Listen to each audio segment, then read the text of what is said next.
Good evening, televiewers. Welcome to Prime Hour on My Media Prime, an edition of Tuesday dedicated to discussing issues on relationship and marriage. And today we're going to be touching on very exciting topics with panelists who are in the house. So really, the first topic is going to be bearing on this question: should women endure toxic marriages because of should women endure toxic marriages because of children? Should you kill yourself in a marriage simply because you want to save your children from any embarrassment? And on the second topic, we're going to be looking at this wahala between baby mamas and baby daddies. Must a baby mama force the baby daddy to marrying her simply because they have a child together? We are discussing these two topics this evening with our panelists who are in the house. Apostle Lefor Divine is in the house with us this evening. They call him the Love Doctor, all the way from Boya, Southwest Regional Capital. Good evening and welcome.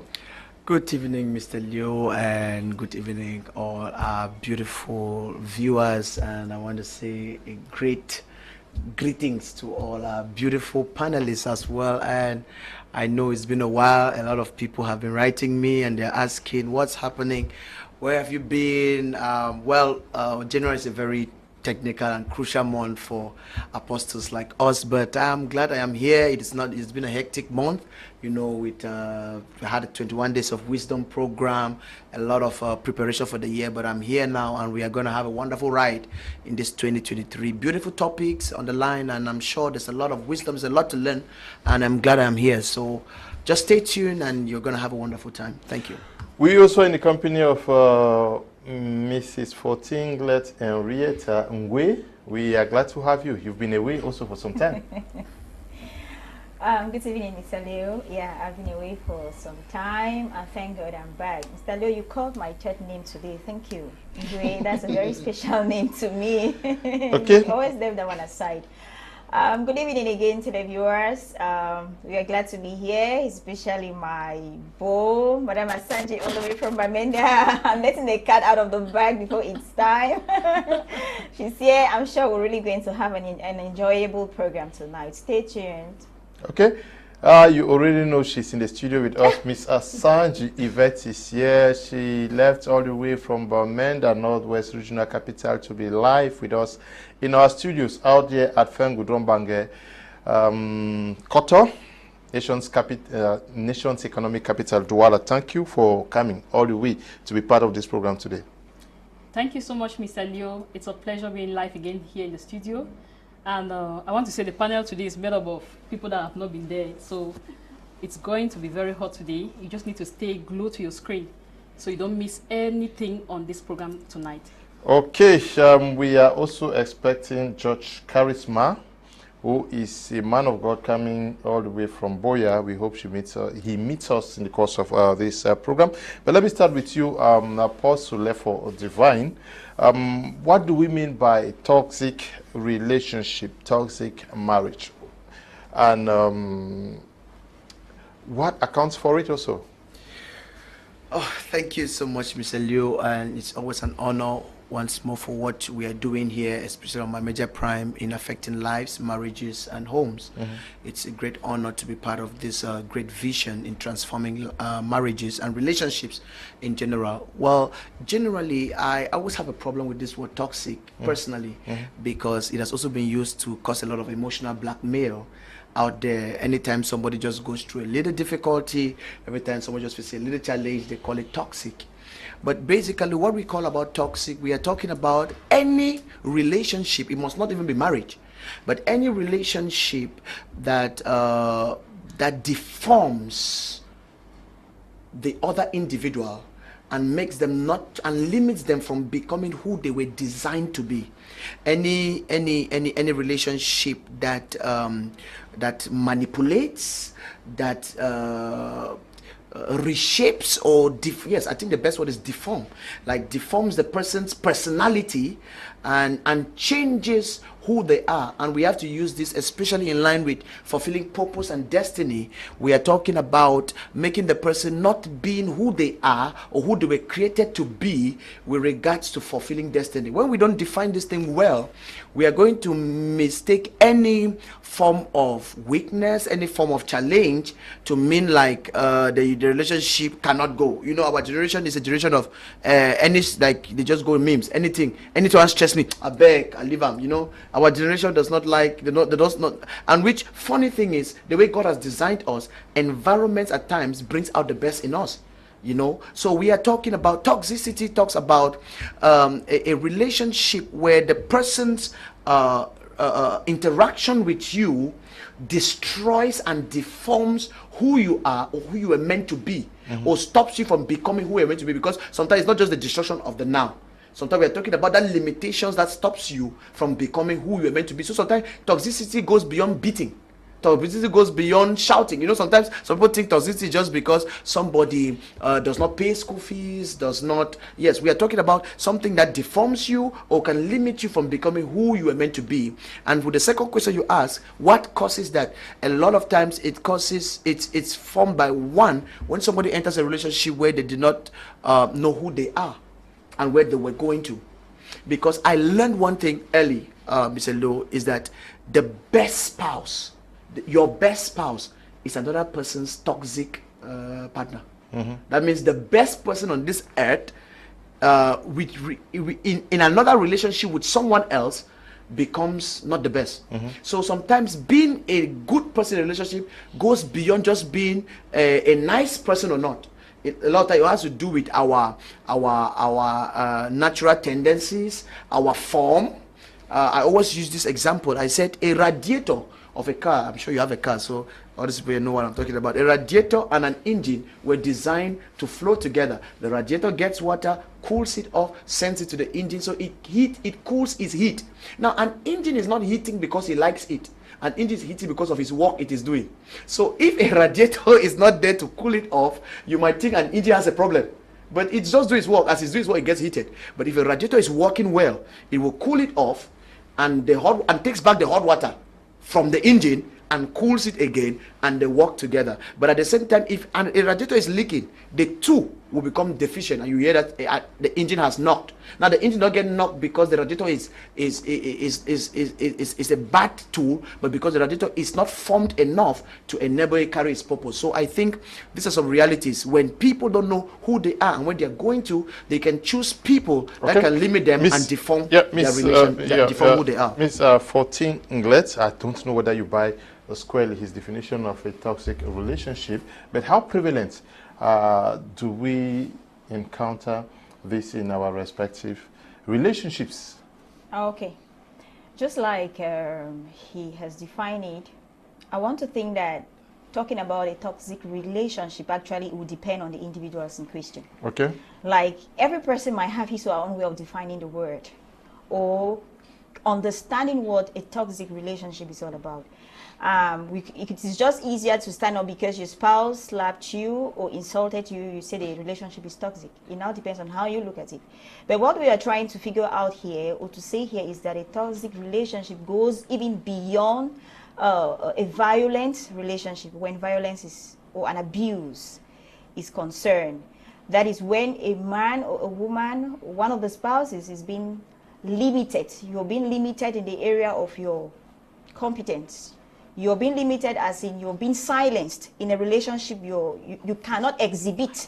You cannot showcase your full self. You cannot be a real you because the other person would not permit you to express yourself, will not permit you to do the things that you actually are best at doing or you find necessary to do. Or why you actually is, or what actually is your purpose on earth, you know. So, in a nutshell, have a look at it in this way. I want to think that individuals who would see relationship toxic in their different aspects, and most times misinterpret when challenges show up, misinterpret when they have little challenges in marriage that they could look for ways, look for means to amend them, to work towards reconciliation and rebuilding their relationship, but they want to rush out and abandon their relationship for this same word. A lot of people have tagged it toxic. The moment you find a little shaky in your marriage, in your relationship, you already interpret it because you heard somebody talk of a toxic relationship, and you already you assimilate it, and you begin to tag your marriage as being a toxic one, and you fall short of the knowledge on how to bring back your marriage to what it used to be. And I must say that before a marriage becomes toxic, it used to be good. And there must be some reasons why it becomes toxic, which starts from you examining to know why or what has actually turned this marriage suddenly, or my spouse, my husband or my wife, why have they suddenly become a problem? Because most times you could even be a problem without knowing. In marriage, it is very common that most times we provoke our spouses to act in a way that they would not have acted. And they show a cell that is not theirs because we have actually provoked it. And then we begin to call them toxic partners, not knowing that we are the cause of what has actually existed. So talking about toxic relationship, it depends on how you look at it. But we are saying that it goes even beyond when you're in a relationship that you're being abused, when there is emotional abuse, there is even physical abuse, it gets to trauma and all of that. That's when we start looking at a relationship as a very toxic one. Okay, as a very toxic one. The question of the day is whether we should stay in such a relationship because of our kids. Would you advise somebody to stay in there? Okay, Mr. Leo, I think like Apostle Z said, we should first of all get it clear with what we mean by a toxic marriage.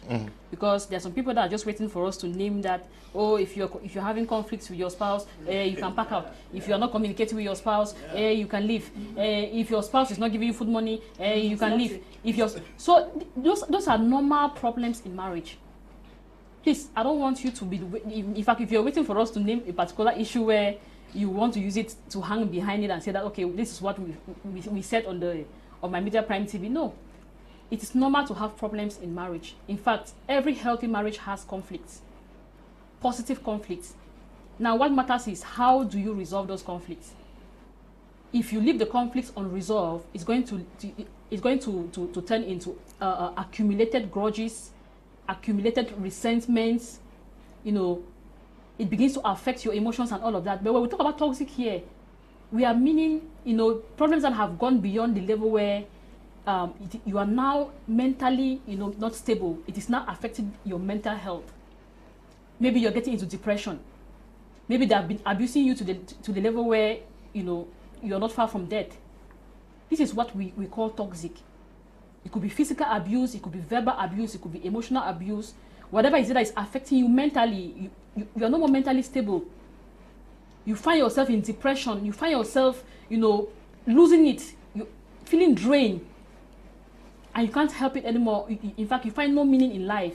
That is what we call toxic. And so, if you are in a toxic marriage, now the question is, should you leave it or should you stay in that marriage because of your children? First, I would like to say that everybody have different coping capacities. What I can cope with is not what you can cope with. There are things that I can barely take in a marriage, and there are things that you can take and maybe still endure in there. So you might first of all want to check your coping capacity. How long can you cope while you're looking for the solutions?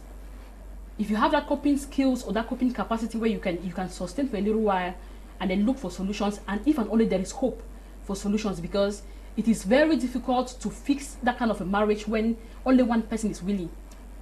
If two people are willing, it is better. But if it is one person that is willing to fix it and the other person is the main problem there, I think there is a problem. When I say the main problem is because there is always somebody that initiates the problem, and then there's somebody that buys the problem and then maybe aggravates it. Like they always say women are magnifiers. And I always say don't bring a woman problem if you're not ready to in fact, to handle the heat that comes with it, because she will magnify it. So think of your coping capacities first. Can you manage it?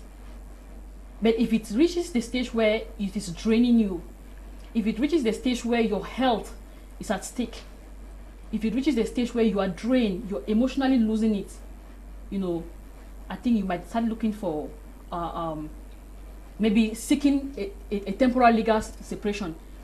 A temporal legal separation is that which the law gives you, you know, it gives you the go ahead to stay apart for a while. Then so both of you can reason it if you still want this marriage and want it to work, so that you can now put in efforts. Because sometimes somebody might only think well in your absence.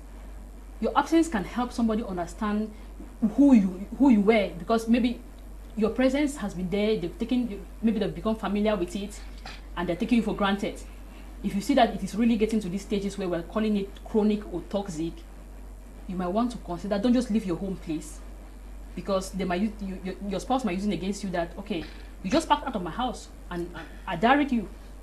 So maybe get a lawyer, seek for a legal separation where you can temporarily stay apart. At least that when you're covered by the law, you temporarily stay apart, then you have some time to think, can you still go on with that marriage or you can't? Okay. Apostle, yes. Would you advise your sister or some other person to resist endure in a marriage simply because they want to save their child or children? Well, not only for the reason of children. Okay. First of all, I keep saying this. Maybe it's because I always approach this from a before marriage point of view. You know, a lot of people always say, I always approach this from a before marriage, because we sing this song here. One thing counselors will tell you is more than 80% of the people we meet would always say one thing. I wish I knew this before I got married. I wish I understood this before I got married. I wish this had been made known to me before I got married.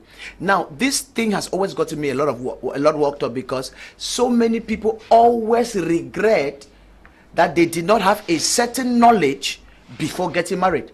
So you will hear a lot of people say, I wish they would tell me this. A lot of people will tell, I don't know if the counselors have ever experienced that, but a lot of people always say, I wish this thing that people say like that, I knew it before I got married. Yes. More than 75% of the people who counsel always tell us that. So let's start from how I always approach this, Mr. Leo. I always tell people, I said, what I always tell my people I counsel, as a pastor, whether you are my child, spiritually, or, well, my biological child cannot be getting married now, so let me start with spiritually.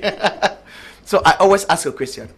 I said, let's forget about any spirituality, forget about any scripture. Answer me one thing.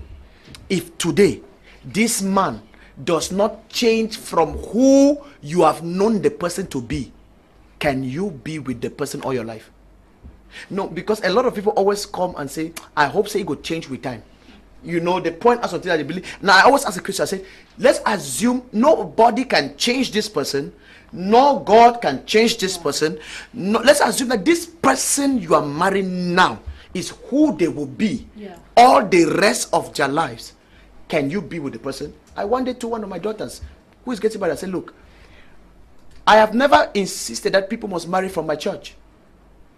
But I will tell you, with my belief in the man is the head, the day you get married to somebody who's out of this place, especially somebody I don't have authority over. So, you know, it's not everybody you can summon. It's not everybody you can summon. It's not everybody you can say, let's talk. I said, the day you will go to that person's house and you come in the night that they are beating you and there's no way you can sleep, and you rush to my house, first problem for me to avoid is that I will bring you chair to sleep outside, not inside my house. You will sleep on the veranda. We will lock the gate, because tomorrow I don't want to hear me problem. Then in the morning I will now carry you back there. Now, why am I saying this? This is to ensure, let people know first that although we don't have control over how people will behave in the future, let's start taking this marriage thing serious. Now you ask a very serious question. Will I encourage my sister or my daughter or my who to go through a marriage because of the person? Not even because of the father that had a child. Anytime your well-being is being threatened, I think we have said on this platform, anytime somebody's well-being is being threatened, especially the person's life, we call to attention. We say, be careful. Be careful. And when it comes to losing your life because of marriage, there is no day on this planet Earth I will ever stand for that. That means because the risk here is we're talking about well-being being threatened. But now we are saying that nobody should die because of marriage. No, nobody should die. Nobody should lose their lives because they are in a relationship, whether it's because there is a child or not. But now we are emphasizing this because you are at the same time, a mother's love makes them not to be logical.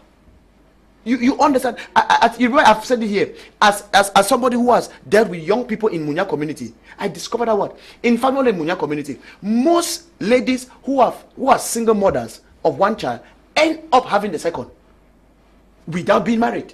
Why? In their quest of taking care of that first child, they always fall victim of another pregnancy. That's why in Munya you will see a girl of 16 with 2 children. A girl was with 2 children. You know what I'm talking about. We have seen all of these things there. Now, why? Because when that maternal instinct of survival kicks in, people can do what they were not willing to do. And that's why we have to be very careful from the start right there. But anything that threatens your life is not worth it, whether it's because you have a child or not.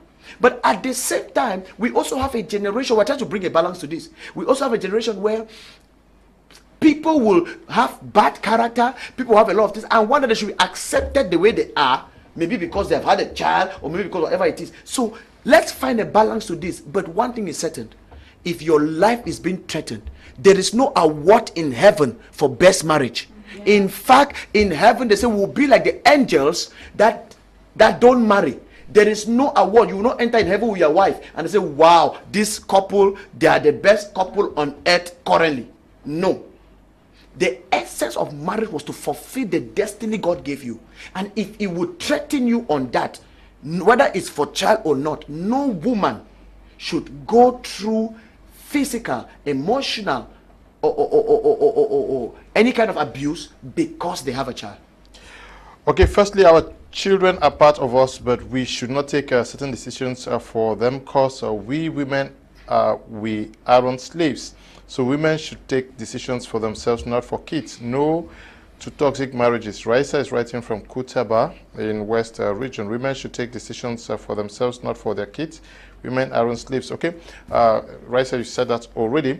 Yeah, but is it not also, don't we also find some women who are dying in some very difficult situations in the name of wanting to save their children because things are also not better out there? They feel that leaving the children, the welfare of the children is not also guaranteed, and out there, maybe they are living in, maybe the family is also in abject poverty. They are caught between the web. Maybe this guy is maltreating you, but can provide and take care of you and your yes. Yeah. I think that is the reason why a lot of women die in marriages, because they are frustrated. Like, if I get out of here, what happens to my children? How do I take care of my kids? Now, this only happens when a woman refuses to use her God-given talent, her energy to create wealth for herself.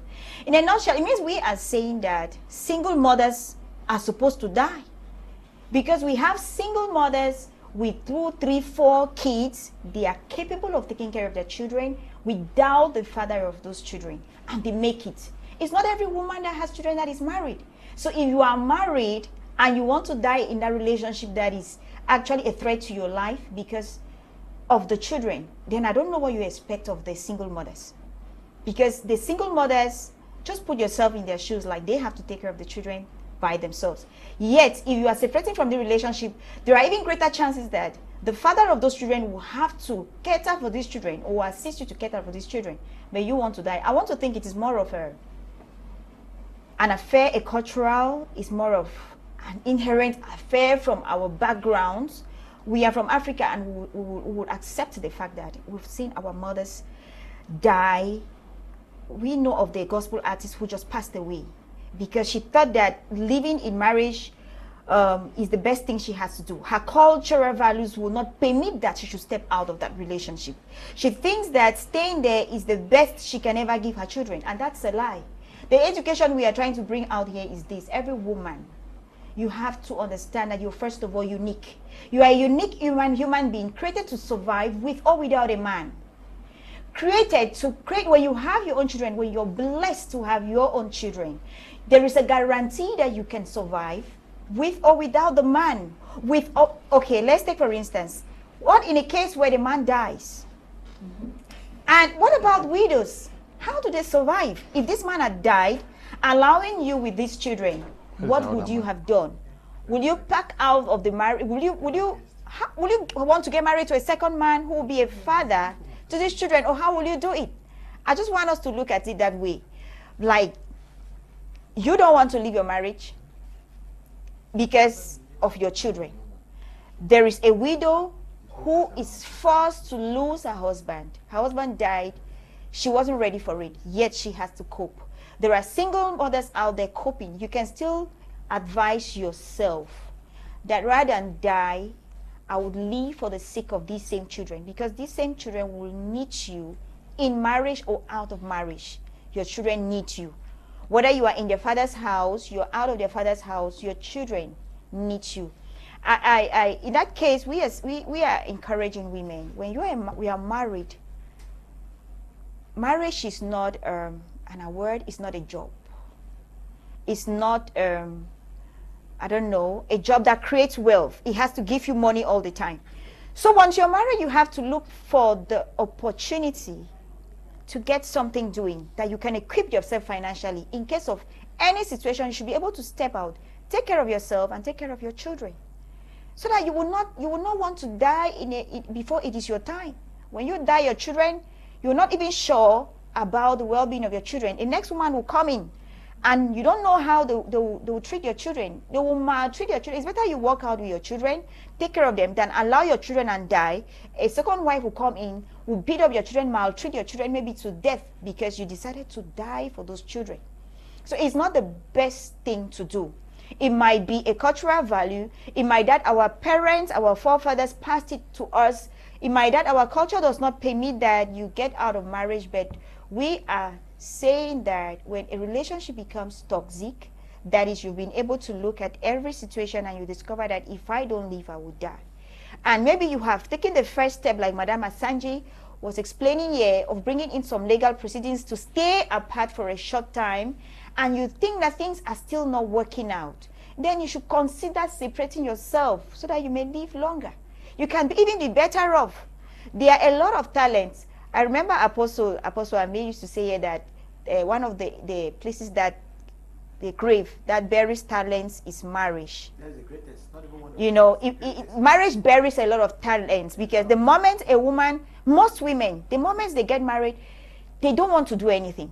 They forget to understand that they have efforts. It is surprising to see that even women that have gone to school, they have first degree, they have master's degree, some of them get married and then they just stay home and wait for the man to work and bring. Why won't you want to stay in the marriage even when it is toxic? Because you're lazy. You don't even know how to create wealth. Why won't you want to stay in? So please, you might discover that there are inbuilt talents in you. There is an energy in you that has not been utilized because you were depending on this man. So when that time comes, don't feel bad. Don't think it will be an abomination in the society, except you're that proud kind of woman that has made noise everywhere and marry or not marry, that kind of. Step out, take the bull by the horn, take a step, and before you know it, you'll be better off than you were in that marriage. Now, you are living with your husband with 3 kids, Mrs. Asanji Yvette, and things are really not moving. At what point should you now say, I have to let go of the kids, either with the father or I'm taking them out? Okay. What are some of those factors to consider? Yes, Mr. Leo, I want to first of all say something. Some men make it look like they're doing women a lot of favor to marry them. Marriage is a mutual, it's a mutual benefit. What 90% of prayer points of most of these ladies is what? Yeah, no, every woman aspires for marriage. No, we pray. Every man prays to have a job, but women are praying to have husband. What do you expect? We are definitely answering their prayer. I'm not going to deny that fact. That's the prayer point. I'm not going to deny that fact. Women, we are answering their prayer. Women obviously pray for marriage, but then men act like they're doing women a lot of favor marrying them. I want to believe that marriage are two people that have needs and that are ready to meet each other's needs. Is that what is actually happening? No, but when you see the way your sisters behave, you think that they understand this language you're talking here. But even if they don't, what I want to say is that men should understand that when you're marrying a woman, you're marrying her because two of you are going somewhere, you want to achieve something. Don't make it look like you're doing her a favor to marry her. Then secondly, some men, if you understand what some men define as submission, you will cry. To them, submission is, that means a woman who is submissive is a woman that can lie on the ground and he tramples on her. I mean, a woman that, whatever he does, that woman should not open her mouth to complain. That woman should not even say, well, this thing you're doing like this is hurting me. The woman should stay silent, mute, and die with it. That is not submission. What you people, or what a lot of men think as submission is not submission. So let us get this clear. For you to ask or leave your woman to feel like she has to lie down there for you to trample on her, it's not submission. A submissive wife can still open up to you and tell you that, baby, this thing you did was not good, or this thing you did, I wasn't happy with it. So if you want to look at it like, you know, she has to die in silence, and that is where I also have a problem with our parents' marriages. People always want to quickly say, hey, our parents' marriages were better than our marriages. I don't completely buy with this idea. My reason is this. Our mothers, they were dying in silence, and that was what men considered as submission. That means, you know, our fathers used to have their own space where even when the women cook food, they carry the food, go and give them in their space. Women do not have access, like you see, like I can get married to Mr. Leona and we are chatting like friends, we are really gisting and even giving high five. All of those things were not existing. Our mothers did not do that. It was not there. The kind of space that was between our parents. I want to believe that from what I saw. So you think marriages are more successful today because of the way? I'm not saying that they're completely more successful. Some of our parents' marriages were successful, but some were not. Some were pure, they were enduring. So now, I want to say this. A lot of women stay in those kind of toxic marriages because they don't have what to do, like Mme Fotinglet said. If you're not empowered financially, you see yourself taking some kind of things that you're not supposed to take. Every woman, I even say it, every woman, you should have something doing even before you get married. It adds value to you first. For a man to know that you can even, at least, if you need Maggie in the house, you need salt in the house, you will not just wait for or call and say, give me, I need salt, I need Maggie. You can even go to the market and buy that salt and buy that Maggie without necessarily calling your husband. It adds value to you. But if you want to like fully depend on your husband, how will he not even look at you like a liability? Like you're a liability to him. And now when he's treating you anyhow, you find it difficult to live because where will you even start from? But if you have something to do that you can even sustain yourself. Mr. Lee, I want to say this because sometimes when they even stay in that toxic marriage, those children even learn the toxicity. They learn to be toxic too. When you say it's a favor, are some men not also in toxic relationships? Some men are in toxic relationships. We are not saying that it's completely that it's only women. But that's a clear point of most women. No, we are saying here because a man, when it comes to a marriage that is not working, a man can easily just leave and leave the wife and the children. But for a woman to quickly just leave the way a man can leave, a man can detach easily. But a woman might not detach that way because the children are involved. I'm challenging that. Okay. You know why I'm challenging that? In the current state of affairs, in that your empowered world, that picture of an empowered women that you are picturing, instead the women have walked away from children. In fact, check the American. There are more single dads. No, let's talk about Africa. We're talking from the African perspective here. But I'm trying to give you a picture of empowered women. The civilizedness away from our parents is coming from America now. Future of the Africa you are empowering. Okay. Of the empowered woman. The empowered woman in America walks away from her kids without thinking. In fact, in America, more dads end up with kids than women. Do the research. This is the truth. So sometimes we have to actually understand the picture of what we are trying to say when we are saying this thing here. We have to be very careful because I have watched the typical.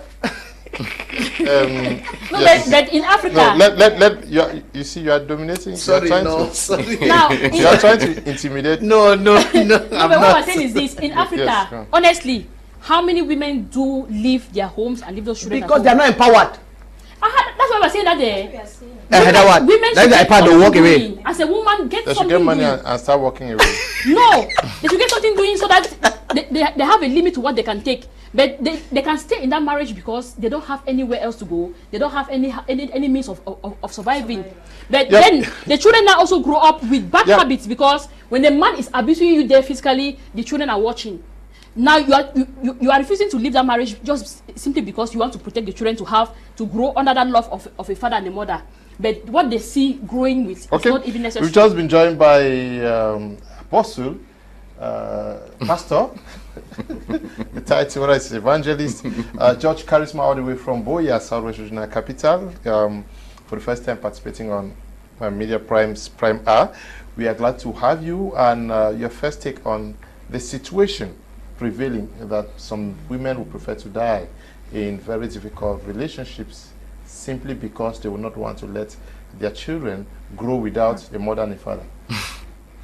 Thank you so much for the privilege, Mr. Leo. I want to start by reading a scripture. Okay. Because from the trend of the conversation I'm following, it feels like we have come to a place where we have trivialized the marriage institution. Okay. I want to think so. Hebrews chapter 13 verse 4 says, marriage is honorable among all, and the bed undefiled. And then he goes ahead to say, but fornicators and adulterers God will judge. I think that in our conversation, we should be rather concerned about how we can mitigate the situation. Because that would be the last because from the trend of the conversation, it feels to me as if empowerment is something that is viewed negatively. A woman stays in an abusive relationship or marriage because she is not empowered. And if she were to be empowered, she will now have what it takes to walk away. And I don't think that is what we should really be amplifying on a platform like this. We understand that marriage is first and foremost God's idea. It's not man's idea. And if we get into a situation where there is toxicity, first of all, we must understand that toxicity is not something that happens. It's not a one-sided equation. Because many times when we talk about violence, for example, gender-based violence, the debate of gender-based violence has been reduced to violence against women. But even if men are in the 1% or the 2% or 3% or even 5% who experience it, it doesn't reduce the conversation to something that is just affecting women. So in the same way, when we talk about toxicity, I think that we have to have a balanced scale. The Englishman says that balance is the even distribution of weights. So if we say that women are experiencing toxicity, we should also be able to make a case for men who are experiencing toxicity. And the fact that women walk away because they have been empowered doesn't really mean that that is the right thing to do. I want us to go back to what the Bible actually says about marriage. God says that he hates divorce. So at the very last, divorce is not the first option on the table, because that seems to be what that's the feel I get from the trend of the conversation. Like, okay, if you have what it takes to walk away, go ahead and walk away. No, we talked about legal separation, which the law gives you a time to stay apart, so that you can think if you are actually still willing to stay in that marriage. We talked about legal separation, not divorce. Excuse me. Yes. Are you saying that God says, I hate divorce? Yes, God hates divorce. Yes, God hates divorce. Yeah. Whatever comes to the woman, because of the children, the woman should be there just because God says, I hate divorce? That's not the point I'm making. Maybe I should try to explain what I mean. Okay. I'm saying that if the first point of resort in a toxic situation is divorce, then we are drifting away from what the Bible teaches. I'm not sure. That's the first thing I want to say. And now the second. We actually defined what a toxic relationship is before you came in. I'm sure we have really labored on that. Yes. And we are going now to the extremes, because we are talking about the extremes here. Yes. We define. We are anchoring. I'm starting from somewhere. Yes, and we are going somewhere. Go on. Yes, the point, I know that eventually we'll talk about how to mitigate the situation. But what I'm trying to say is that because of irreconcilable differences, a lot of children have had to have their lives shattered.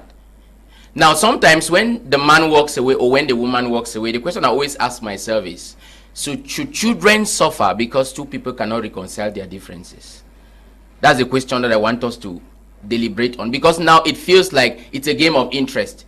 It's about the fact that I have to protect myself and my mental wellness and my emotional well-being. And sometimes we forget that a lot of things, there's a ripple effect that we now see in the society because of this trend of broken homes, where children grow in a context where they are not exposed to a healthy concept or definition of marriage, and they replicate it in their own generation. So even as we tackle the aspect, the side of the father and the mother, the husband and the wife, we should not forget that when two elephants fight, it's the grass that suffers, and the grass in this context is the children. So you tell a sister who comes to you that things are really difficult in the house to stay on. That's what you are saying. I mean, at the point of death. A sister who is a lady who is married, yes, maybe comes for counseling and says this is what is happening. Now, I think that even before we get to the point where you finally walk away, there are certain steps that can be taken. At what point should a sister actually consider the need to step aside? When it's a near-death situation. But I think that before you get to that point where you walk away, like walking away, because there are different definitions of walking away. Yes, you can temporarily withdraw, step aside. Exactly, all the steps you are giving are exactly what they all said here before. Yes, yes, yes. Okay. Yes. Yes. Now, so it's in a near-death situation where, you know, there's a threat to life and things like that. When nothing. I would like to add that you like you rightly said, God hates divorce. But yes. I believe that God hates untimely death more than He hates divorce. And it's another question whether there is such a thing as untimely death. No, if it's another theological debate altogether. This gospel artist, she stayed and her death was untimely. I want to believe. That's what you are. He's saying that that's your belief. It's another concept altogether, because when you say untimely death, is it untimely based on your conception, or is untimely from the creator's point of view? Somebody stayed under a particular condition that was not favorable, and it had to take away his or her life, and choosing to walk away from that and living. I think this is what I'm trying to say here. I think we should go back to that concept that you are trying to touch. Let's not leave it. Now, let me ask you a question in relation to untimely death. I'm asking the question. In relation to in relation to untimely death, Mr. Leo, let me ask you a question, please. I just want to get something clear. Jesus died at the age of 33. Would we say he died untimely? He fulfilled his mission.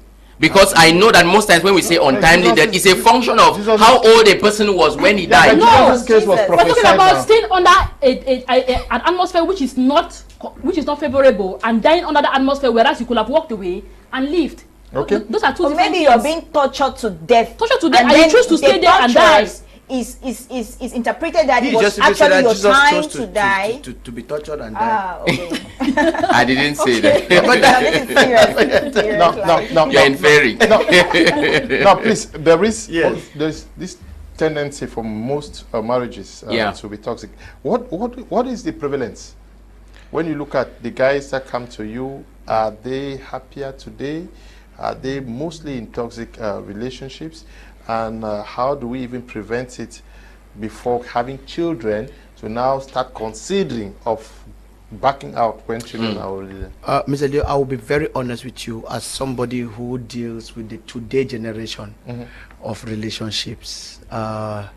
You see, most men have taken this thing very casual, especially in the place where I live in called Boya, regional capital of the Southwest region. There is something that happens. Most of the times people think toxicity just ends with physical abuse, emotional abuse, and even maybe psychological abuse. But you see, the average boy in Moliko knows that the average girl, I'm giving an example, the average girl in Moliko is after what he has. Which is cash. Yes. No, let's be very practical. Now, immediately they have that mindset, you realize that they don't take you serious, because they know the average. That's why a scammer finds it weird that he's asking you out, especially when he has a car, you're not accepting. He's like, who do you think you are? No, this is the reality on the road. Yes, they feel. I'm telling you, we're talking about 18 years old runs girls in Boya, and it's everywhere now. 18 years who have rooms and they levy you on the street. Are you get what this is real. Now, and you won't see that on the physical, because most of the time we always approach women from an emotional point of view. We always approach women, oh, they are soft, oh, they are nice, until they finish with you. no, this is real. Now, no, I'm telling you. So when we come now to that place of abuse, the prevalence, because he's asking about the prevalence, I need to be very honest here.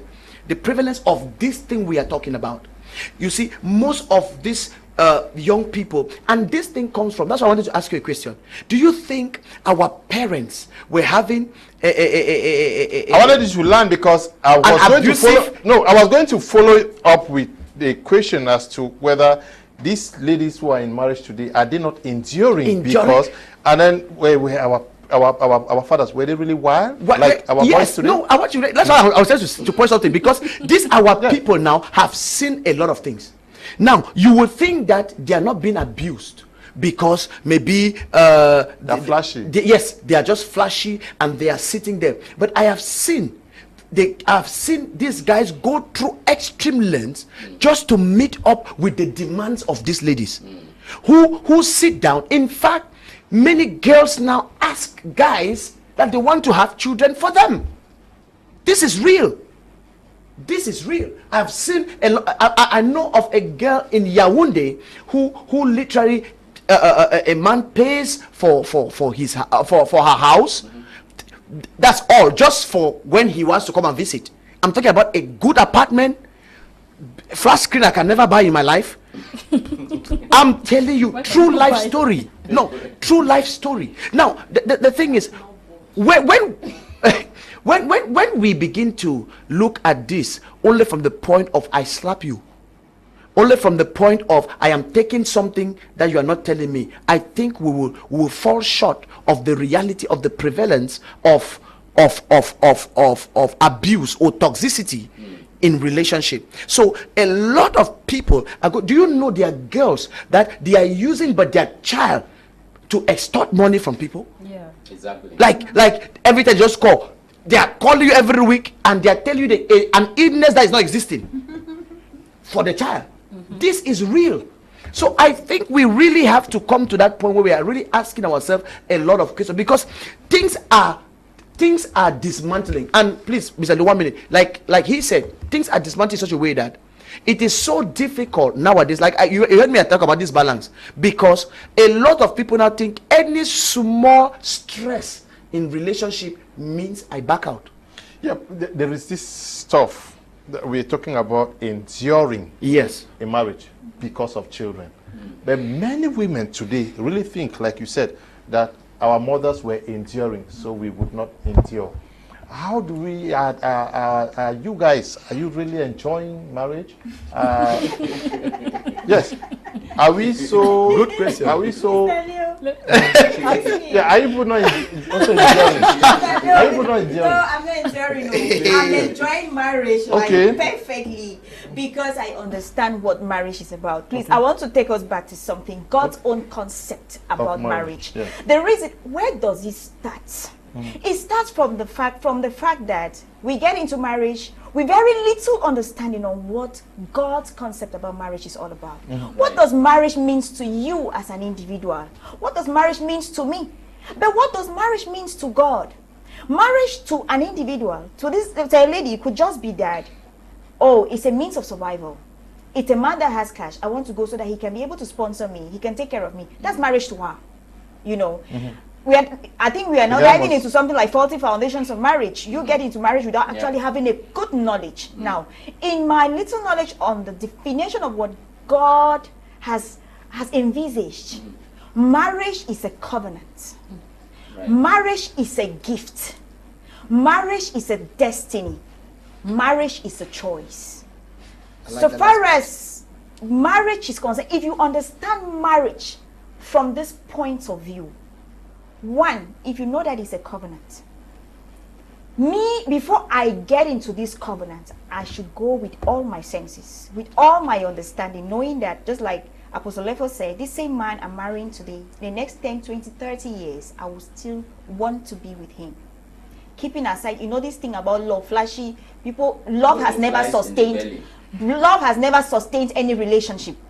It is not about love. It's about understanding the real concept of marriage. So before you getting into signing this covenant, we have the spiritual covenant when God is involved, except it's a covenant between you two in the absence of God. But when God is involved, there is a spiritual covenant.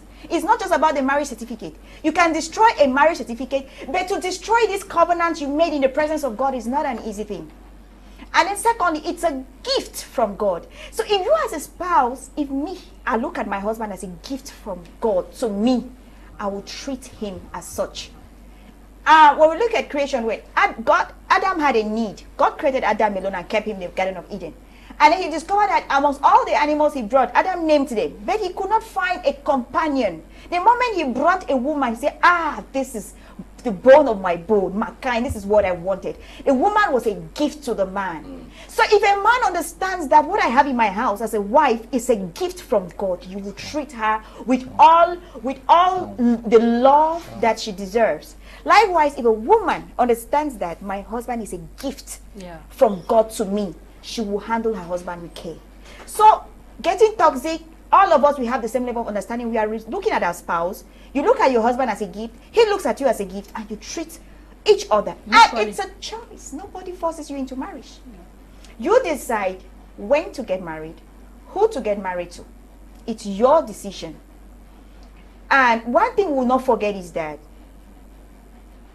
God understands, and God had figured out marriage to fulfill his purpose on earth.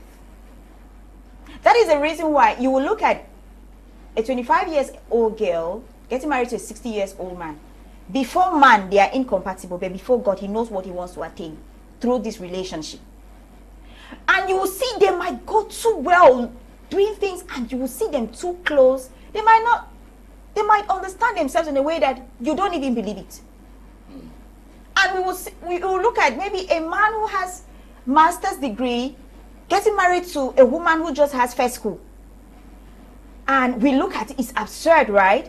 In the eyes of every human being, it's so absurd. It's like, this can't even go. But there is something God wants to use these two individuals to fulfill in destiny. And surprisingly, some of these relationships will fail. But when it is God ordained, you see it survive. You see them going on so well. So if we first of all understand this basis of marriage, knowing that it is my destiny before I choose this man for a husband, this is my destiny.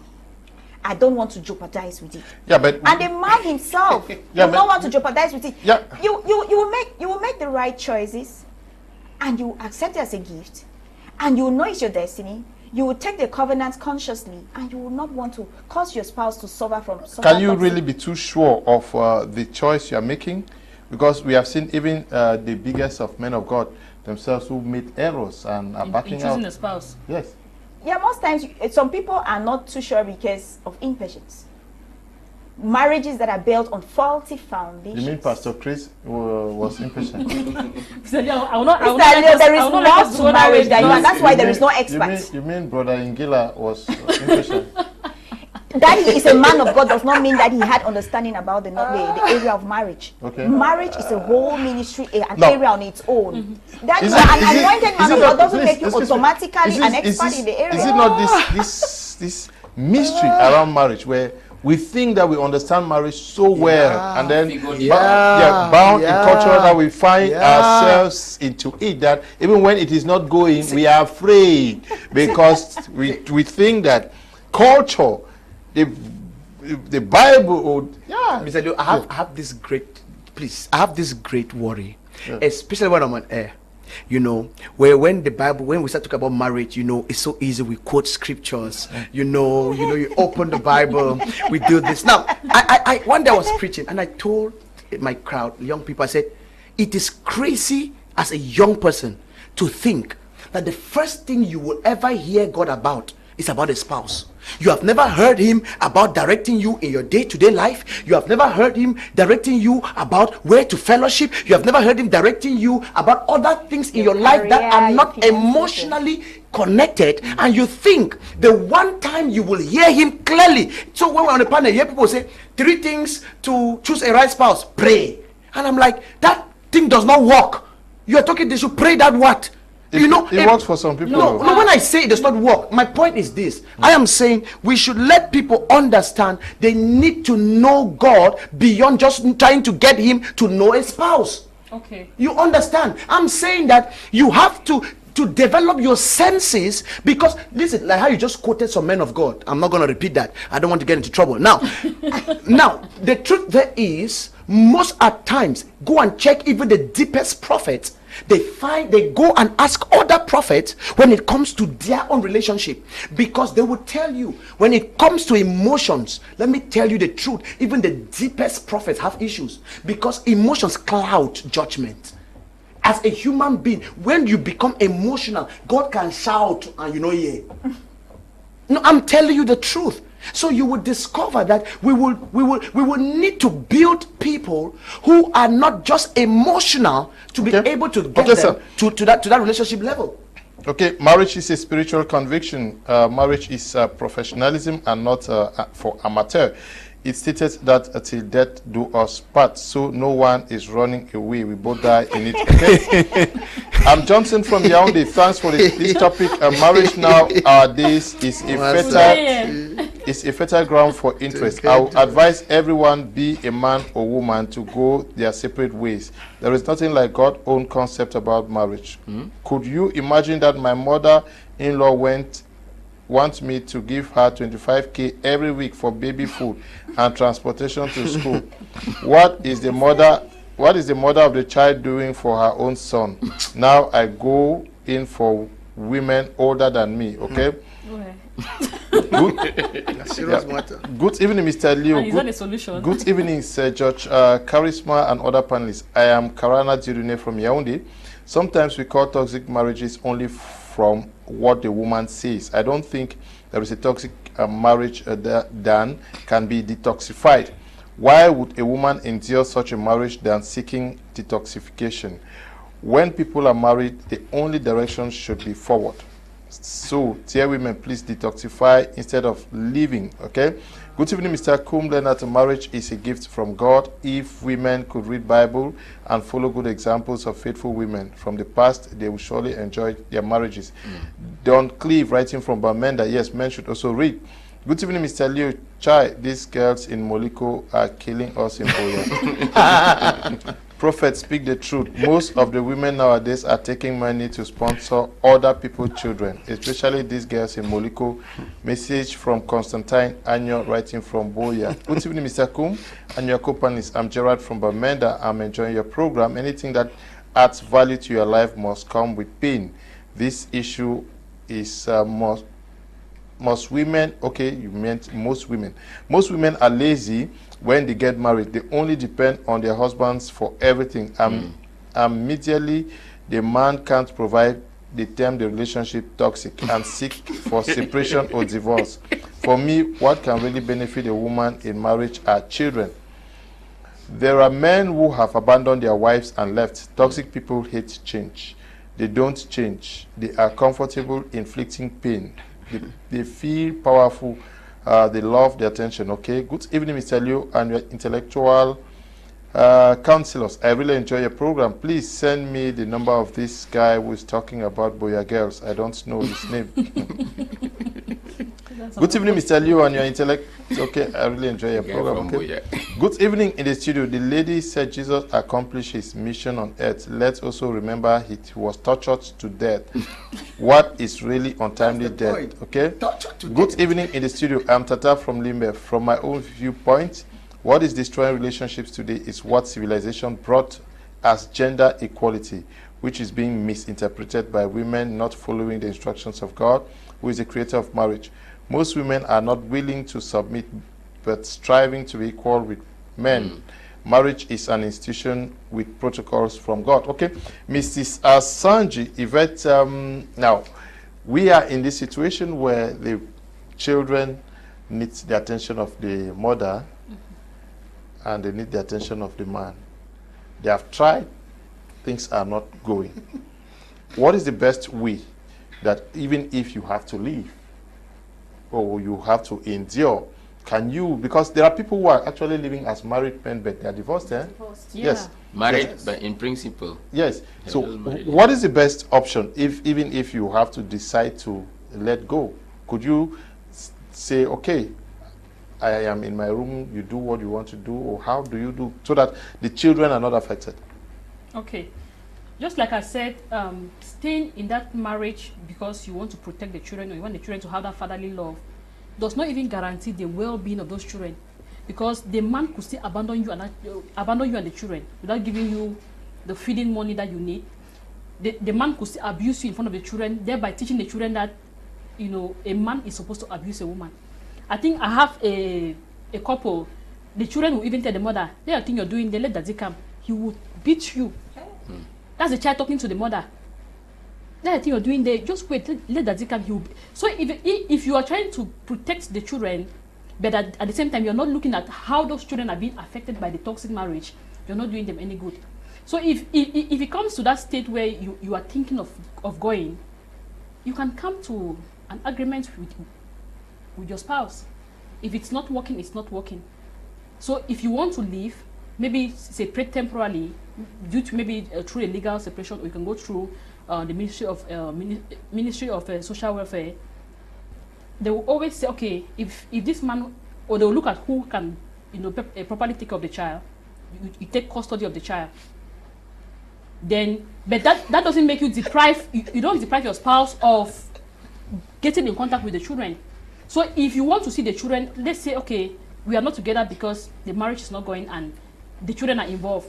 If I have to go with the children, or you have to stay with the children, we can come to an agreement. If I have to see the children, how do we go about it? Some do agree, okay, I'll take the children to a particular spot, you meet them there. Some do agree, I can come and pick up the children. You know, everybody have what works for them. But Mr. Leo, I want to react to something somebody said there about gender equality. Honestly, I have never and I will never encourage gender equality in marriage. God made the man the head and it is final. Whether women start fighting it from now to tomorrow, it will never change anything. The man is the head. So there's nothing like gender equality in marriage.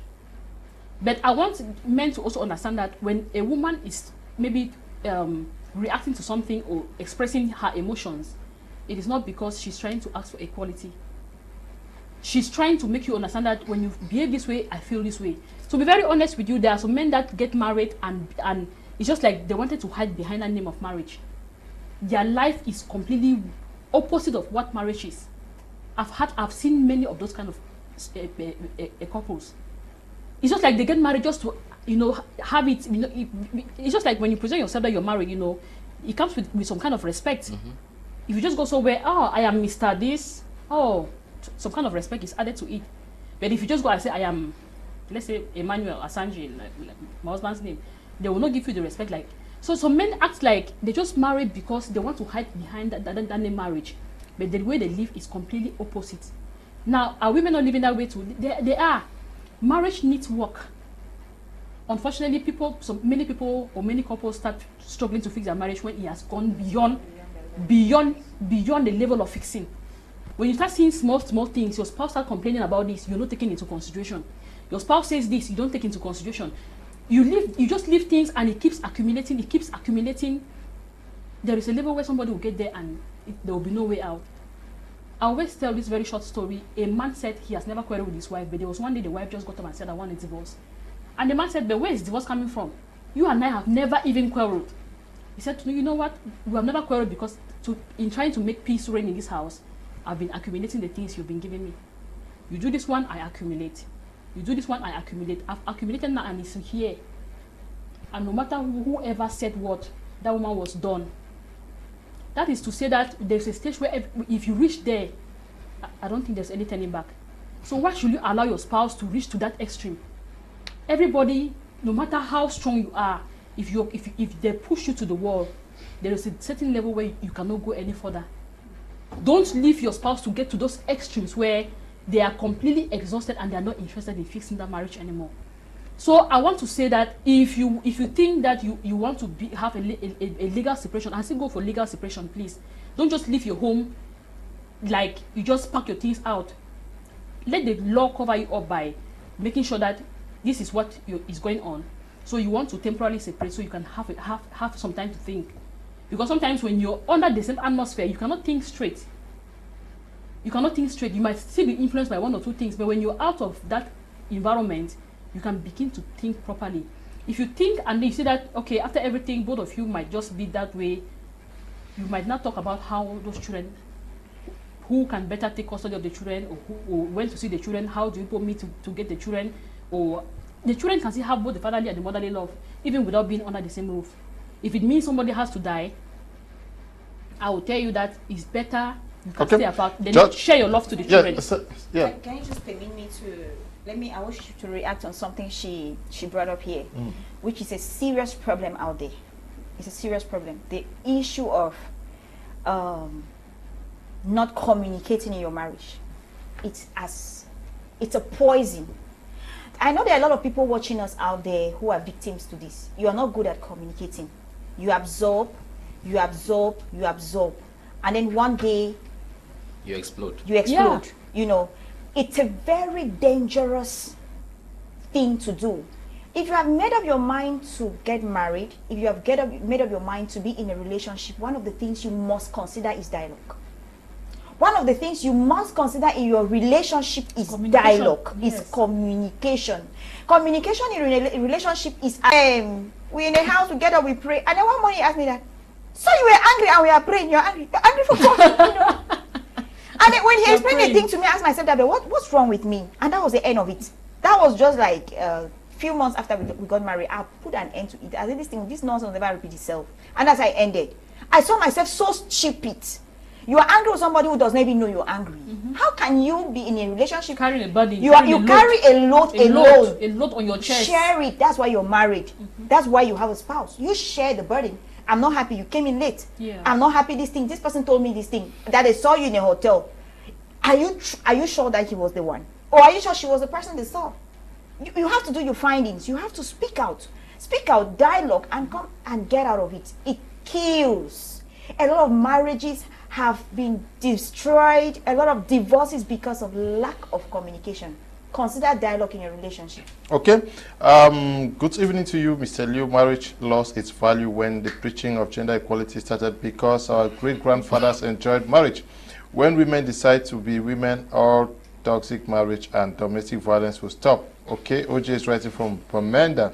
Mr. Liu, good evening. What also causes faulty marriages is because many people shy away from our traditional way of marriage and only cling to Christianity, and so many people get married nowadays without the blessings of their parents, and so there will be no respect in, so the marriage must be toxic. Thanks.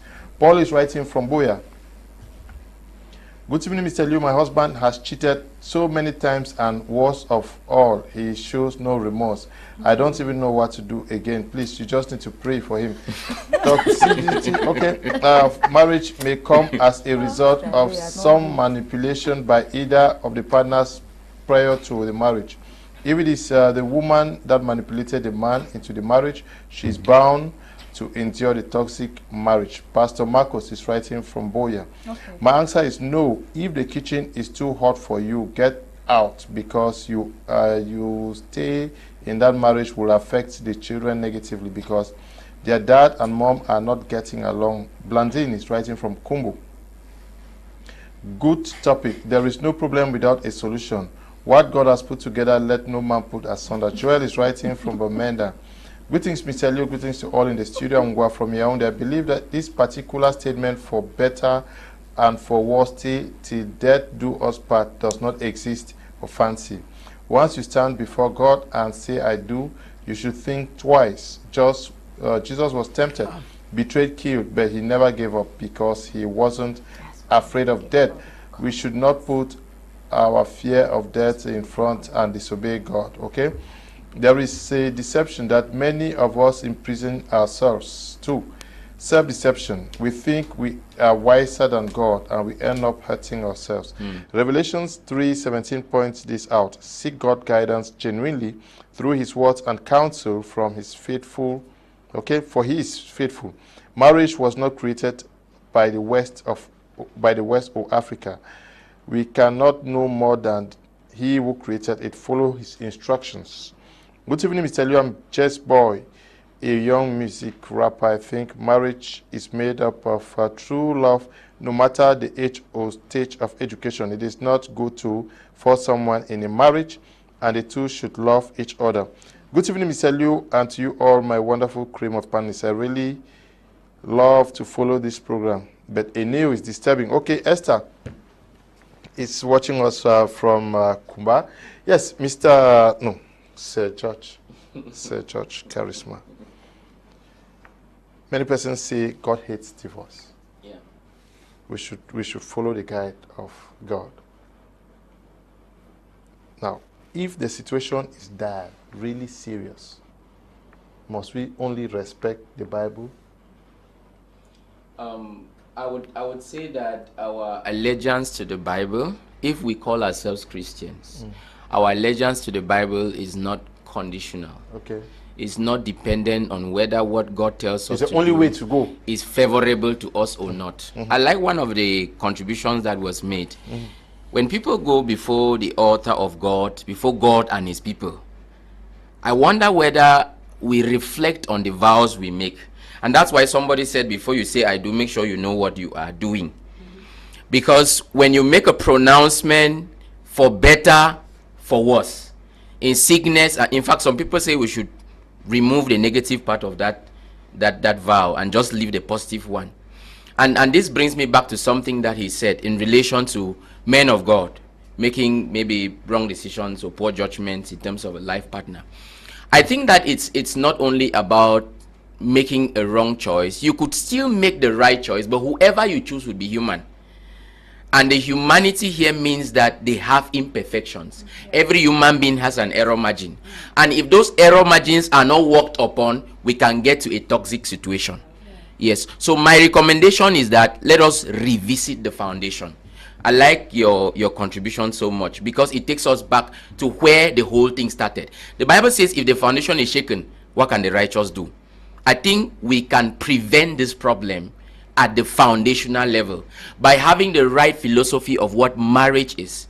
This thing is not just love, I love you to let's marry. There's a higher side of it called commitment. And if I'm not willing to do the job and you are not willing to do the job on both sides, then it's going to fall apart progressively. So my recommendation is that divorce should not come into the equation. We should find a way to fix the problem. And I'm sure we are eventually going to get to that point. I don't want to be in a hurry to say, walk away. Because you went before the altar of God, before God and his people. In fact, I like the way some of the Francophones do it. You know, when they are doing these wedding vows, they give you the liberty and latitude to say what is in your heart. You are not repeating what anybody is telling you to repeat. So at the end of the day, it's not that my pastor said I should repeat. You know, so before we make vows, let us consider the gravity of the utterances we make before the people of God when we enter into the covenant of marriage, and let us refer back to the vows we made when it begins to feel as if we should opt out. When you think about opting out, remember why you got in the first place. Why did you get in the first place? Why did I get in? Yes. Well, I have a series of reasons. There are 4 of them, but let me give one.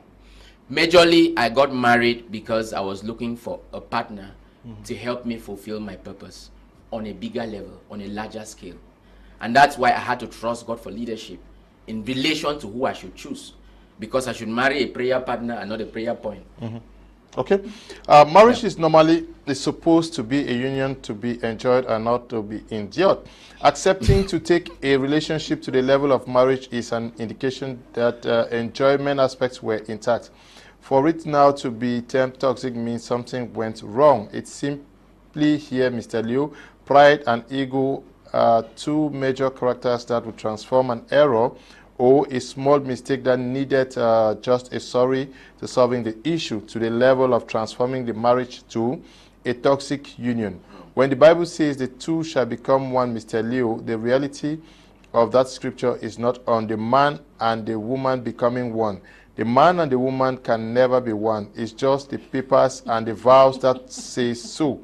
The reality of a man and the woman becoming one is in the formation of a child. The man and the woman forever become one in the child. So the feelings they get in their union is different from their affection with the children. So if it's not going because of its toxic, based on the nature of physical and psychological impacts on the dimension, I don't think any partner should die in a relationship because of children, whom they can still bring up together, though separated, even with the help of social affairs. Okay, Brother Tiku Felix is writing from Boya. Now, we are looking at, okay, we all stood before God and man. I'm taking this guy. You take wine, the papa say, take this wine mimo, go show it that man. You carry it, you are dancing across. But now, this is under the knowledge, Mrs. Asanji, that you knew Mr. Asanji, he did not lie to you. And then maybe you knew your wife, and your wife did not lie to you. Right. What in the case of deception, where somebody tells you that my father is a minister, and then comes around with a porch car and like, oh, the woman or the lady may also deceive you, and then 6-7 months into the relationship, you discover something else? Yeah. Because there are cases of deception. Yes. Yes. You see, this is why at times I always don't like to play religion when it comes to this. Because a lot of time we always try to claim as if... Because if you think that you know the man, you will say, oh God. Yes. Yeah. No, this is just like how I'm always very like, you see that argument of maybe purpose or that it's an argument we can argue from now till tomorrow. He knows what he was saying. Let me explain something. You see, the truth is, when it comes to deception, you hear people will say, it did not start with the truth. So, let's divorce. You see, everybody will begin to say, not true. Because this is not the first time on this panel, on this very place, almost all of us have agreed. For example, somebody who had HIV. I've seen people who have gotten doctor results, who had HIV and came and said they did not have. People who knew that they could not have children, they have no womb, low sperm count, inability, fertility issues, one way or the other, and they come and they deceive people. We have seen people. I know somebody who went and engaged the woman in his friend's house. That means the woman is coming to a house. That means the house that the girl knows that the boy is staying in is not even the boy's house. It's the boy's friend's house. This is true. We have seen all kinds of things as counselors. This is true. Now, it is very easy in such a case to say that no, leave him. Because that is, you are committing yourself to a deception. To deception. And now we easily come and say that the foundation is wrong. Now I've heard men of God now say God did not join them in the first place. You see, we cannot easily just conclude on what God has joined or what God has not joined.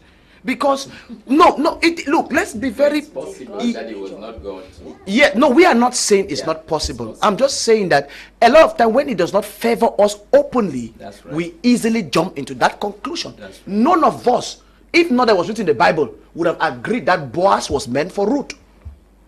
It was not designed so. Biblical, anybody theological would tell you that Boaz is not supposed to marry Ruth. It's not so. That kinsman redeemer, that's how it is. Now, she had to go against what we call traditional norms because, and people will say that is God's will. You understand? Where is Esther coming from to get married to a Gentile king? That is not the norm. A lot of us celebrating Esther. Oh, the queen of favor, the king of this. But that is her getting married to a Gentile man. How many pastors will agree that their daughters should go and marry to somebody who is not a Christian? You know, but because it's in the Bible, we now jump into conclusion. Now, it's the will of God. Because now we can clearly see from God's perspective that she was meant to save the Jews. So sometimes we have to be very, very careful, especially when we're on such a platform and we are communicating to an entire generation, to an entire people. And that's why I'm very glad with some of the questions that Mr. Lewis is asking. You know, sometimes people are wondering why he asks this question. He's very intentional with these questions that he's asking. Yes, because yes, there is deception. And none of us, including me, will never allow a deception story to continue. That is the truth. We will not allow something that started in deception. But at the same time, let's also adopt that energy in putting it into understanding that there are people also who married, though it was not deception, but they married without knowing what they were doing. If we also understand this, it means that there are people that we can also say, you people do not know what you are doing. So this thing. Go apart? Yes. If you can agree deception, then it means you can agree that these people don't know what they're doing. Let's look at it from the foundation again. Okay, let's look at deception. Okay, so it means that at the level of deception, it's ignorance of the law, right? No, wait. At the level of deception, it's not ignorance of the law. Deception. Wait, it's ignorance of the law. No, let him come in. Deception is an intentional act. Deception is something that willfully, yes, like willfully. you are conscious. But ignorance But the person who got married, was the person ignorant or not? The person who was deceived. Yes. Well, Ignorance is not an excuse. it's not an excuse. Exactly. Okay, let me say something, please. Let me come in. Let me come in here. We seem to be making a very big case out of the issue of deception, and I think that a lot of people get into marriage backwards with closed eyes. Yeah.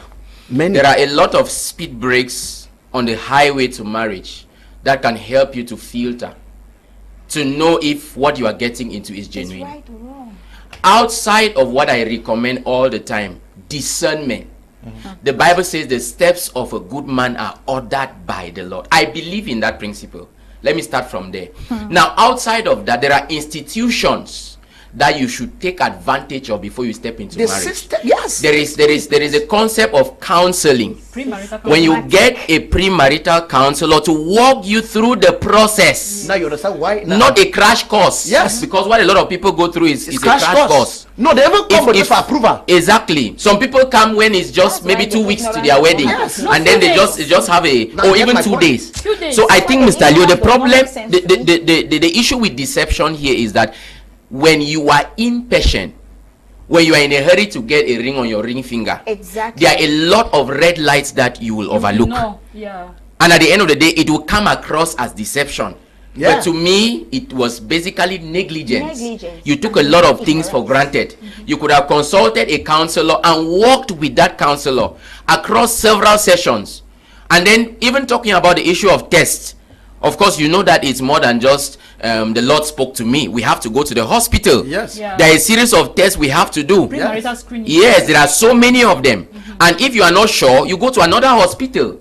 We shouldn't use your doctor. We should go to another hospital to be sure. During counseling, Exactly. in most places, like in every ministry, or let's say my ministry, Yes. what happens is I, as a counselor, I am the one who recommends where both of you will go. But most places, the counselor goes to a trusted, sends the two people, because people have come with faulted results. Yes. So I think that impatience plays a very big role in deception. When someone comes, people, I have my philosophy is that people don't change much. People just unfold. And sometimes you met someone at an earlier stage of unfolding, and you did not know that this is what this person is. And then you married the person and you saw more layers.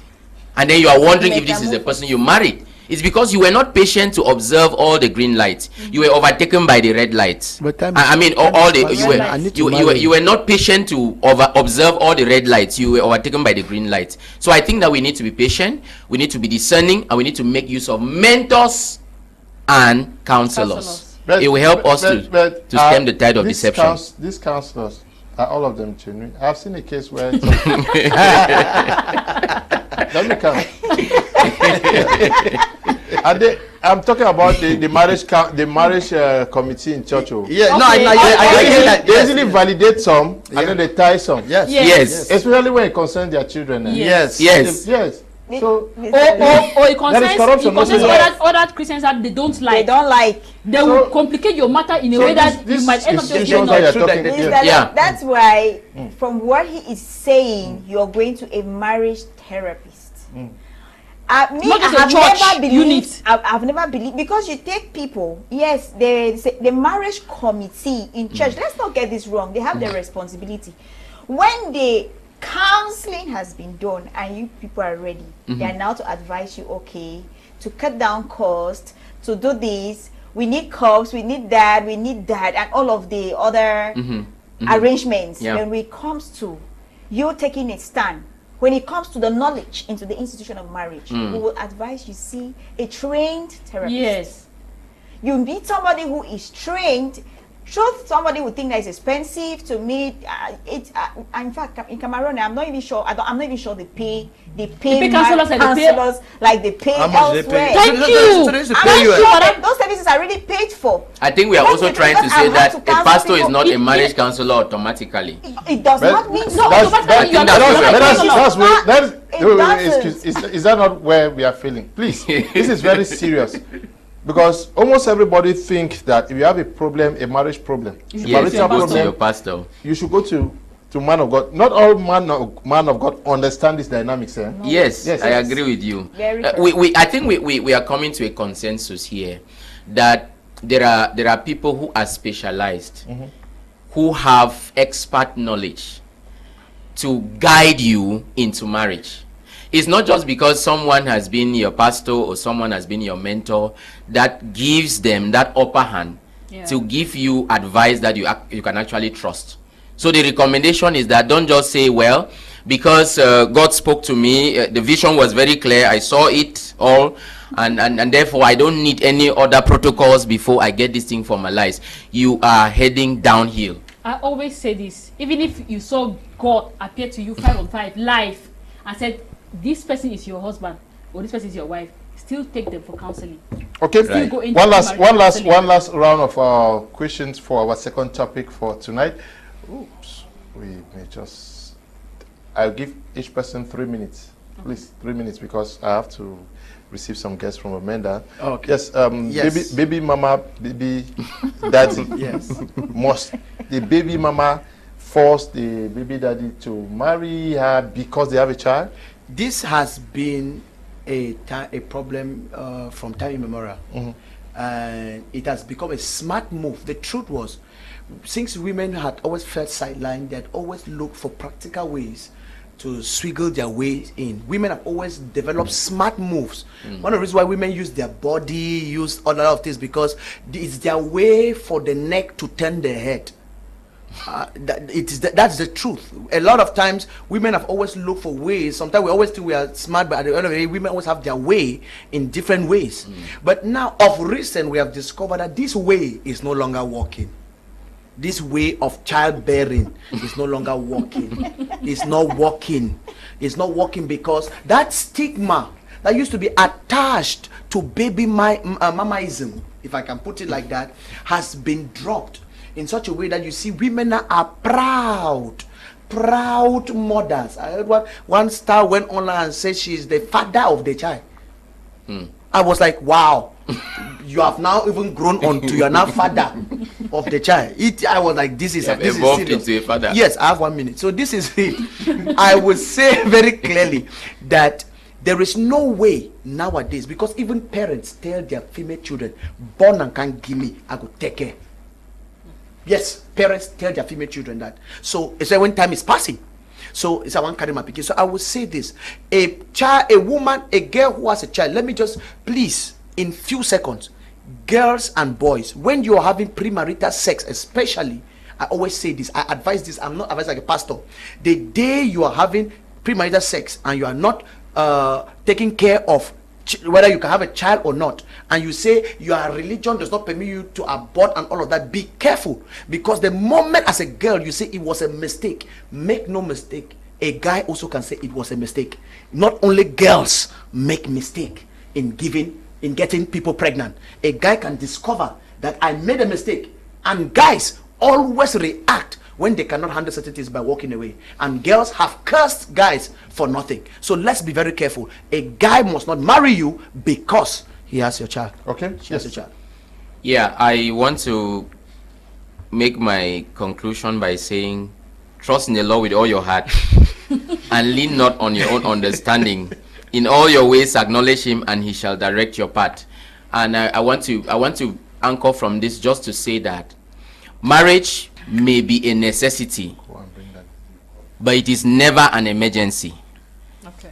I like Marriage may be a necessity, but it's never an emergency. Put some value on yourself, my sister. Whether it's my big sister or my kid sister, put some value on yourself and learn to wait. If the wrong people are coming around you, please keep the standard high. When the right people come, they'll be willing to climb up. That's my recommendation. So they should not sleep around. They should not sleep around. It was never God's plan that anyone should become a single parent. It was never God's plan.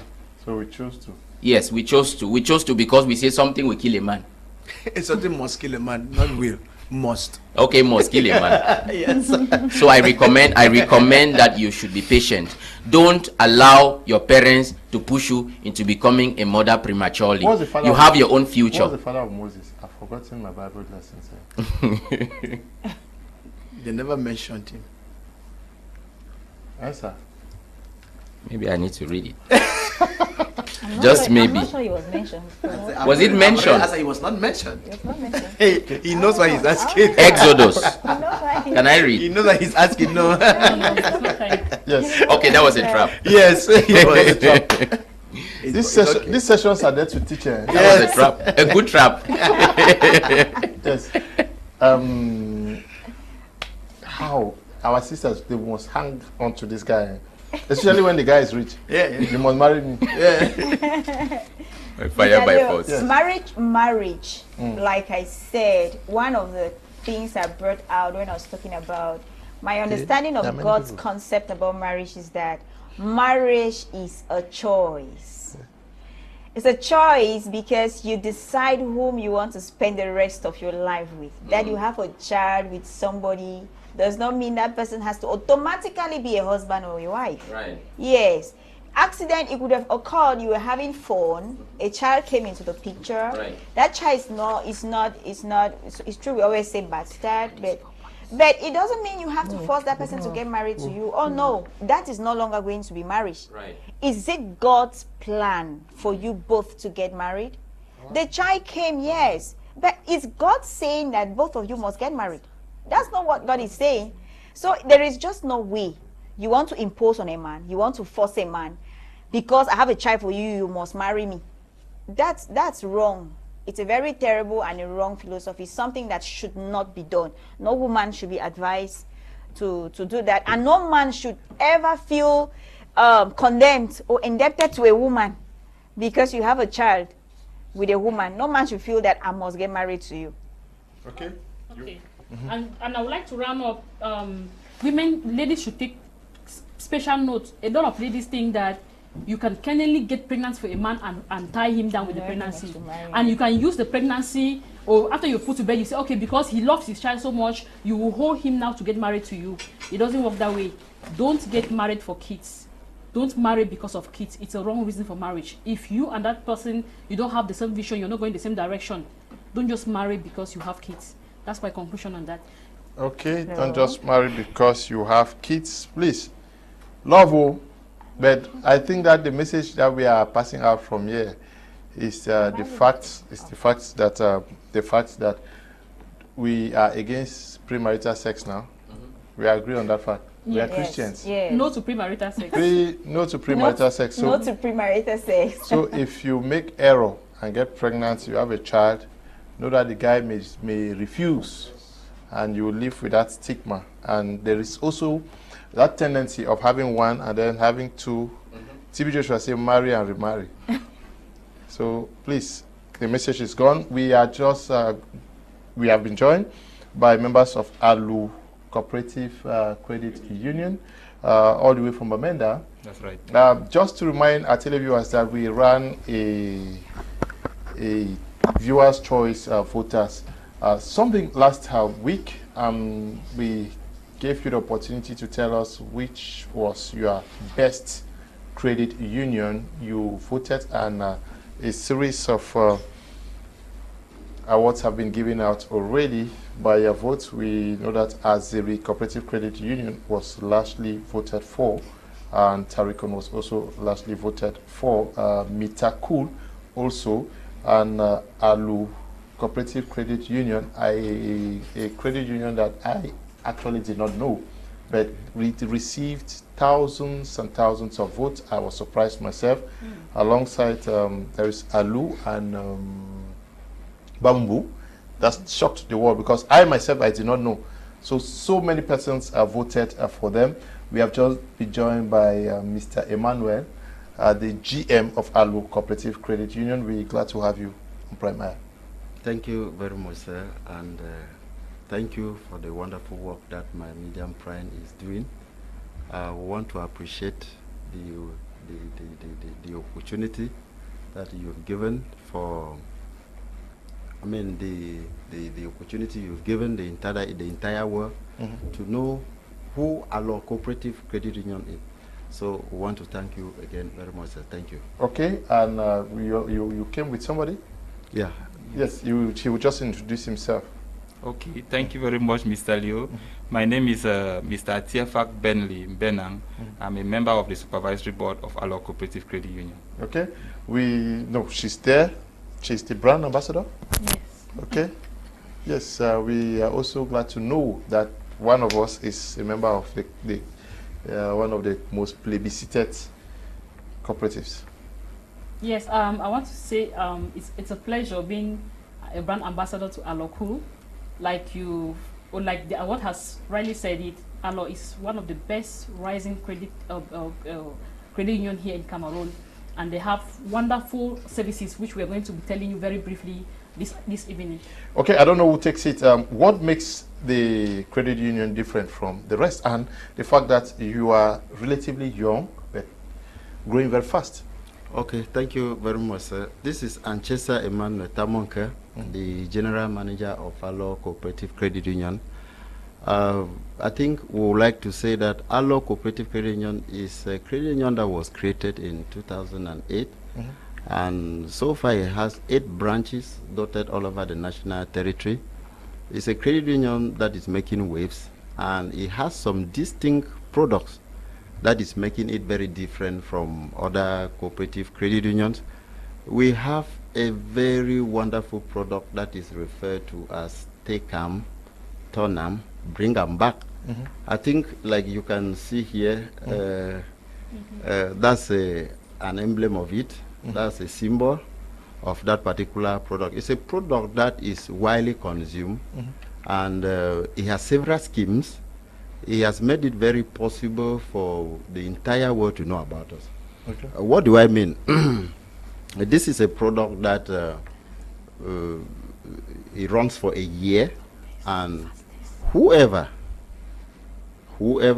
has or is in need of anything or any amount of money ranging from 100,000 to 500,000, I will tell you that the person is open to being sponsored by Alu Cooperative Credit Union. You will bear with me that of recent, this particular product is a product that is widely benefited by IDPs, benefited by the Okada people, the buy-am, sell-ams, and all sorts of people, the hawkers. And so this product has made it very possible for Alu Cooperative Credit Union to be known all over the territory. Okay. Tell me about your interest rate and the possibility to get loans. Is it very difficult? Yes, Mr. Leo, before I take your question, I would just like to say something more about what makes us unique. Yes, we may give similar products like other credit unions, but there is something about us that makes us outstanding. The agribusiness department that we operate, we have an agribusiness micro unit that we put out with experts. All right, these people are trained to manage farmers, and these farmers are grouped in a farmer business school in which we have a procedure and a format where we empower them. We give value chain agricultural loans in which we follow up and make sure that all the stakeholders in the production chain are identified to give value to the product of the farmers. I'm sure this is one of the products that is making us to blow the atmosphere, to be outstanding in everything that we do. So the farmers who are coming to get the loans are guaranteed with, you are ensured that technical advice and almost a follow-up is going to come from Alu to ensure that the loan is put into good use. Exactly, and we Okay. make sure that at every stage we provide them with a market so that they may be able to sell at the level where they'll have income that will be able to fund their loans. You are operating like a marketing board, is that what you say? Yes, we incorporate all of that in the production chain to make sure that we give the best to our farmers. I think, thank you very much, sir. Just to add something on what our supervisory board member has just bringing in, I would like to say that if you look at what makes us very distinct at the level of this agricultural product, I will tell you that the value added at every given point in time on a particular product, be it the watermelon scheme, the cabbage scheme, the poultry scheme, the piggery scheme, because our loan policy is actually divided into various schemes. But how easy is it for people to get loans from you? It is very easy. I will tell you, for example, let's just talk about the Take and Turn scheme, referred to as TTBB. That is a project that, for you to benefit, you don't need to produce even a collateral. We don't use collaterals to go in for such a loan. What we do is you just need to show us proof of an existing activity. If there is you are into a business and the business is moving, I think what we just need is to be very current. We need current documentation to be very sure that you are into the activity and you are funded. So what about people like us who are not business people? No, we want to believe. We will take and turn on how? Take and turn, for example, is a scheme.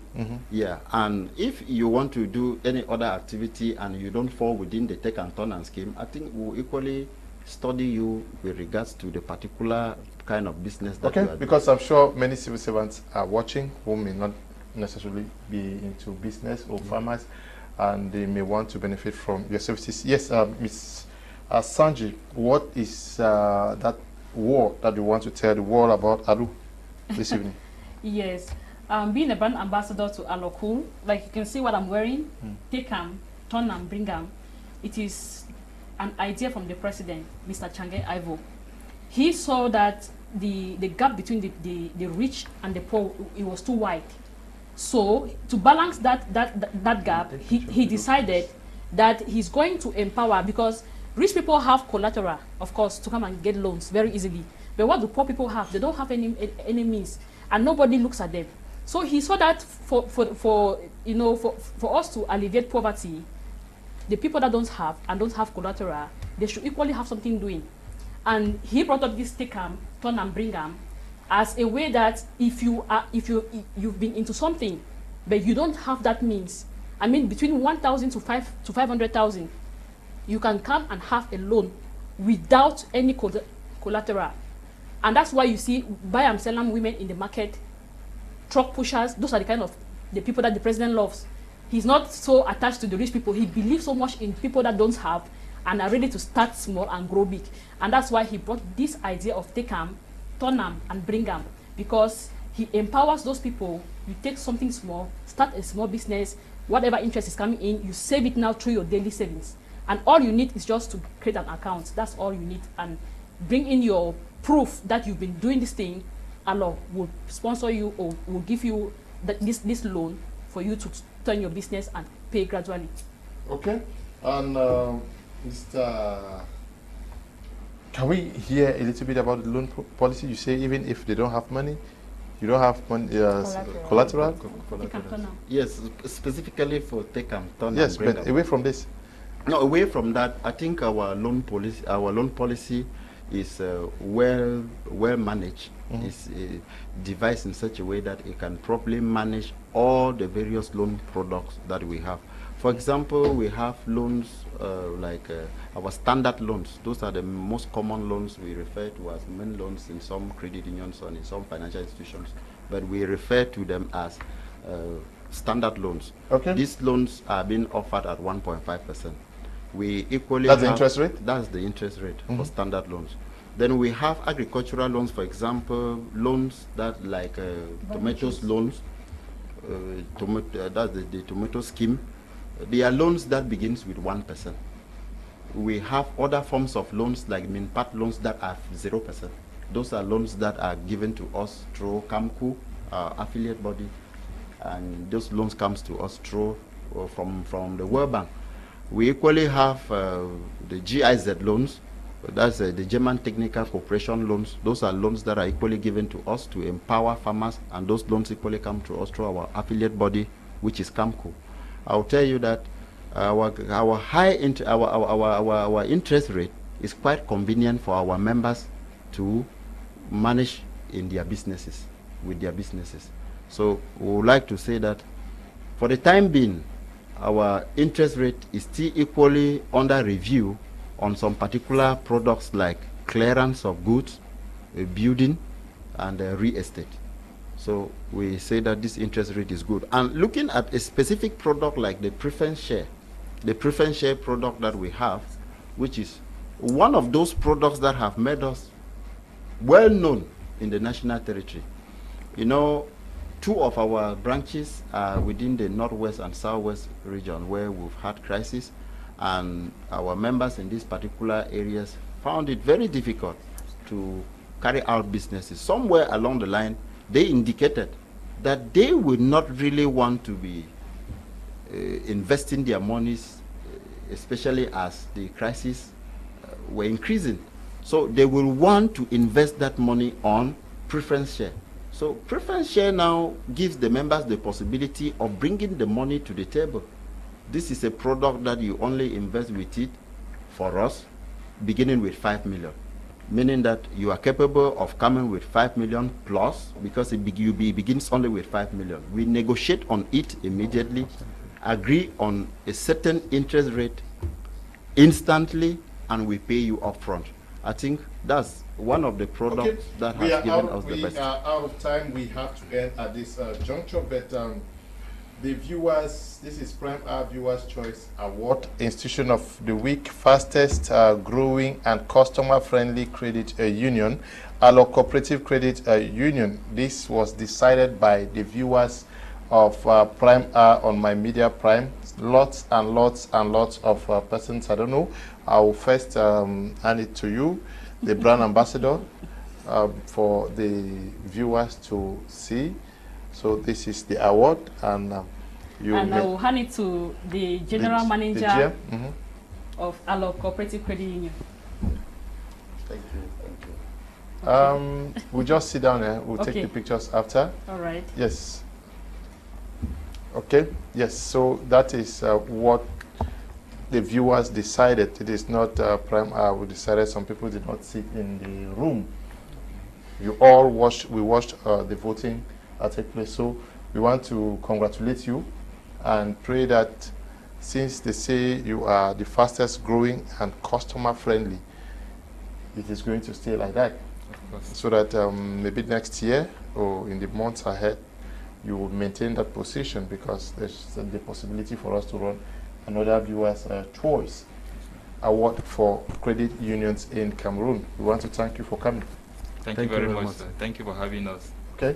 Mr. GM, thank you for coming. Thank you very much, sir. Thank you. Okay, and Mr. Asanji, thank you for coming. Thank you, Mr. Liu. Mme Fotinglet, thank you for coming. Thank you, Mr. Liu. And Mr. Liu, I want to let me just quickly say this, please. Yes. Our seminar in Bamenda holds this Sunday. Book your ticket. Seminar on what? Seminar on singles and marriage. It's a pre-Valentine's program, so we have a dress code, red and white, but we are targeted at talking to singles and marriage. So please book your tickets, because we don't accept tickets or payments at the door. Book your tickets now and secure your space and be ready for that program. Singles have a lot of opportunities there to mingle. Who knows, you might catch luck. Okay, we want to thank you to Apostle Lefor Divine for coming all the way from Boya, Southwest Regional Capital, as well as Charisma George, who came all the way from Boya too. We want to also thank the producers of the program, Desmond and Eli, Tabi Tambe Brian, for supervision. Thank you. Stay blessed.